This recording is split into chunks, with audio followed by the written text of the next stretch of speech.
Ayan guys, maglinis tayo nito.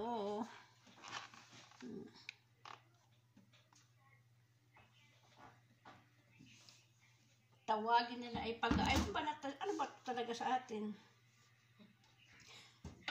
Kabuti. Kabuti? Ay, kabuti daw to guys, kabuti.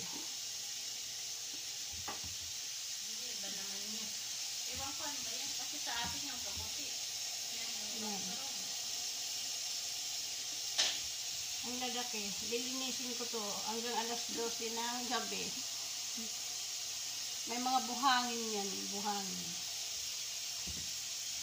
Ang laki.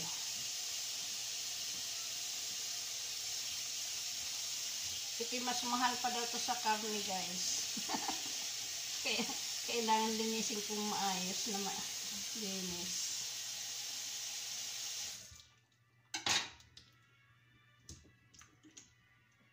Ay mahal pa sa karne. Kasi malamig ngayon eh. Malamig ngayon. Kaya ayan. nagsulputan. Nagsulputan itong ganito. Ang dami niyan dyan titinda sa sa kalsada. Ayan.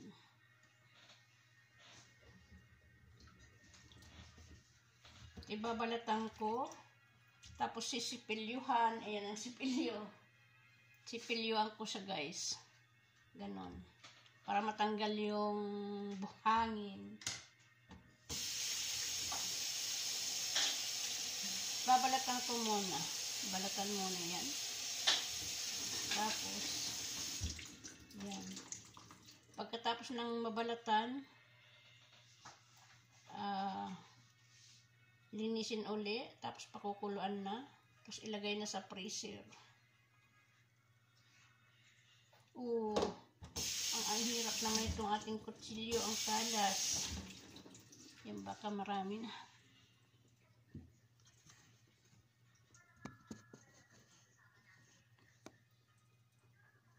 Maglilinis lang ako nito guys. Bye-bye.